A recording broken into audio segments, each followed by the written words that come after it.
आपण चलन घट होताना म्हणजे देशांतर्गत मंदीची परिस्थिती असेल तर रेपो दर कमी केला जातो आणि देशांतर्गत जर चलन वाढ असेल तर काय केलं जातं, रेपो दरात वाढ केली जाते.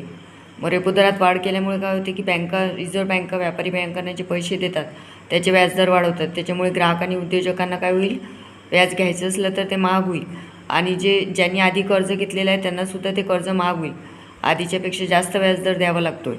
तर मग काय केले जाते, वाढीव मुदत दिली जाते त्यांना आणि त्या कर्जाचं समायोजन केलं जाते. ठीक आहे. तर मग आता अधिक मासिक हप्ता भरावा लागत आहे, तर महिन्याची जी बचत आहे ती कमी होत आहे. आणि चलनवाढीच्या परिस्थितीमध्ये काय असते की आंतरराष्ट्रीय अस्थिर परिस्थिती असते, अन्नधान्य किंमतीची वाढ होते, वस्तूंच्या किमतीत वाढ होते, आयातीचा खर्च वाढते, त्याच्यामुळे रुपया डॉलरच्या तुलनेत काय होते, घसरत आहे. अशी सर्व आंतरराष्ट्रीय परिस्थिती आहे. आणि देशांतर्गत परिस्थिती काय, अन्नधान्याची किंमत वाढवत आहे, वस्तूंची किंमत वाढवत आहे आणि आयातीचा खर्च वाढला, रुपया डॉलरच्या तुलनेत घसरत आहे आणि अस्थिर आंतरराष्ट्रीय परिस्थिती आहे. ह्या आंतरराष्ट्रीय परिस्थितीच्या संदर्भात अशा परिस्थितीत चलनवाढ होत आहे. तर मग रेपो दरात काय केलं, वाढ केलं. म्हणजे चलनवाढ होत असेल तर रेपो दरात वाढ, चलन घट होत असेल तर रेपो दरात घट.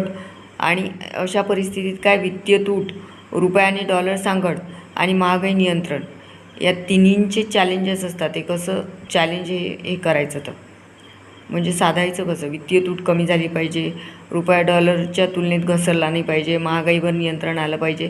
तर हे चॅलेंजेस गव्हर्नमेंटच्या पुढचे आहेत. तर आपल्याला काय बघायचं आहे की रेपो दरात 0.5% वाढ केल्यामुळे व्याजदर वाढवतात बँका, त्याच्यामुळे ग्राहकांना कर्जे महाग होतात, उद्योगासाठी कर्ज महाग होते, त्याच्यामुळे बाजारपेठेमध्ये कमी पैसा येतो आणि ते जास्तीचं कर्ज बँकांकडे परत जाते. म्हणजे बँकांकडे एक्स्ट्रा पैसा जातो आणि त्यामानाने सामान्य ग्राहकाकडे कमी पैसा उरतो, त्याच्यामुळे मागणी जरी जनरेट झाली तरी पैसाच नाही आहे. लक्षात आलं.